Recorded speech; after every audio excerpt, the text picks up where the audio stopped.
नमस्कार, बहुत स्वागत है आपका। मैं हूं आपके साथ सुमित झा। आप देख रहे हैं इंडिया न्यूज। शुरुआत बड़ी खबर से। वक्फ संशोधन विधेयक से जुड़ी एक बड़ी खबर है। जेपीसी को 1,25,00,000 फीडबैक मिले हैं, लेकिन यही संख्या, फीडबैक की संख्या जो है, इसी संख्या को लेकर सियासी बवाल शुरू हो गया है। फीडबैक के पीछे विदेशी साजिश होने की आशंका जताई गई है। निशिकांत दुबे ने जेपीसी चेयरमैन को पत्र लिखा है। जेपीसी अध्यक्ष जगदम्बिका पाल को पत्र लिखा है और जगदम्बिका पाल को पत्र लिखकर कहा कि इसमें साजिश की बू आ रही है।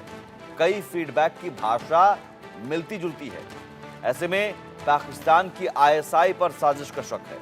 चीन समेत विदेशी खुफिया एजेंसियों पर शक है।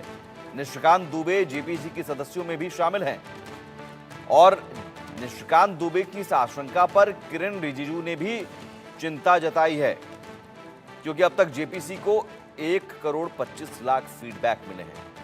1,000-2,000 फीडबैक नहीं, और इतनी बड़ी संख्या में फीडबैक। और निशिकांत दुबे का कहना है कि कई सारे फीडबैक की भाषा मिलती जुलती है। ऐसे में जो पाकिस्तान की आईएसआई है, चीन की भी खुफिया एजेंसियों के इसमें शामिल होने का शक जताया जा रहा है।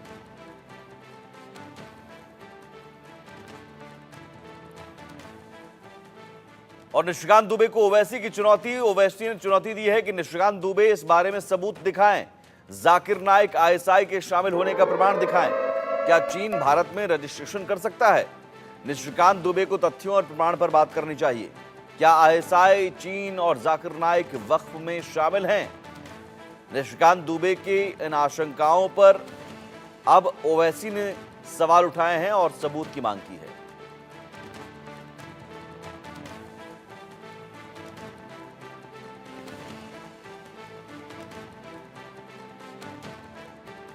पहली बात तो ये एक झूठा प्रोपेगेंडा बीजेपी, आरएसएस ये कर रही है पूरे देश में कि वक्फ प्रॉपर्टी जो है वो एक प्राइवेट प्रॉपर्टी है। बीजेपी इसको ऐसा बता रही है कि ये गवर्नमेंट प्रॉपर्टी है, तो ये एक प्राइवेट प्रॉपर्टी है, नंबर 1। दूसरा, एक झूठा प्रोपेगेंडा बीजेपी, आरएसएस और उनके अलाइज की तरफ से किया जा रहा है कि वक्फ बोर्ड के पास देश में 9,40,000 एकड़ जमीन है। तो ये झूठा प्रोपेगेंडा किया जा रहा है कि आर्मी, रेलवेज के बाद वक्फ बोर्ड। भाई, आप तमिलनाडु, आंध्रा, तेलंगाना और उड़ीसा में सिर्फ 13 प्रॉपर्टीज को कैग ने देखा। इन चारों को आप मिला लीजिए, 10 लाख एकड़ हो जाती है। पांचवी बात यह है कि ये जैसा हिंदू धर्म में प्रॉपर्टीज दान दी जाती है, वैसा ही मुस्लिम धर्म में ये दान दी गई प्रॉपर्टी है। अब उसमें गवर्नमेंट का इंटरफेरेंस क्यों हो रहा है?